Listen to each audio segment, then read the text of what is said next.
আজকে হলো অক্ষয় তৃতীয়া।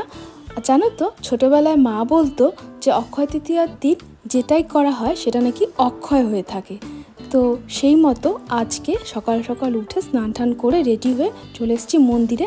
আমাদের বাড়ির পাশে যে মন্দিরটা আমি সবসময় আসি সেখানেই এসেছি আমি আর মেয়ে দুজনে। আর বর তো দোকানে চলে গেছে। তো যাই হোক, এই হচ্ছে মাকেও দর্শন করিয়ে দিলাম আর পুজো দেওয়া কমপ্লিট। আর তারপরে গেছিলাম সেনকো থেকে এগুলো পেয়েছি, সেটা একটু শেয়ার করলাম।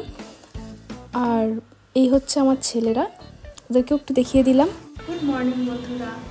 তো এই হচ্ছে আমার ব্রেকফাস্ট। এটা হচ্ছে ওটস ছিলা, এটা খাবো টমেটো কেচাপ, এটা খেতে না দারুণ লাগে।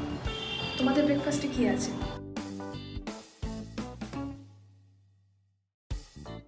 আর আজকে দুপুরের লাঞ্চে কি ছিল দেখো, এই হচ্ছে স্যালাডের শসা, ভেন্ডি ভাজা, এখানে রয়েছে ডাল, পাতলা করে মুসুর ডাল, এটা হচ্ছে থোড় ছেচকি, আর এখানে রয়েছে বোয়াল মাছের ঝোল।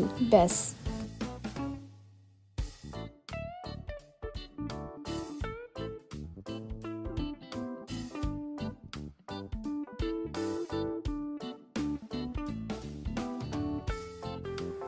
আর এখানে রয়েছে ভাত।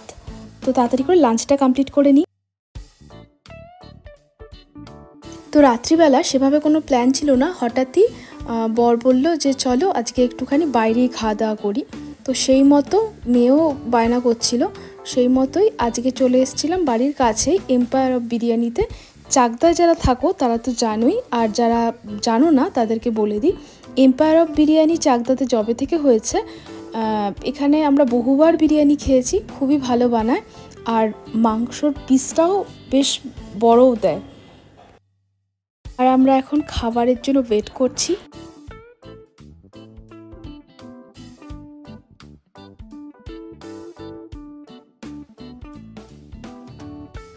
ফাইনালি আমাদের ওয়েট ইজ ওভার, বিরিয়ানি চলে এসছে। এখানে আমরা 2 প্লেট মাটন বিরিয়ানি অর্ডার করেছিলাম, যেটা আমরা 3 জনে শেয়ার করে খেয়েছি। কোয়ান্টিটি এতটাই বেশি থাকে যে 3 জনে আরামসে খেয়ে নেওয়া যায়। আর মাটনের পিসগুলো দেখো ভাই, যেমন সফট তেমন খেতে, মুখে দিলে একেবারে মিলিয়ে যাচ্ছে। আর রাইসটাও একদম ঝরঝরে, সঙ্গে স্যালাড দিয়েছে আর পুদিনা পাতার চাটনি।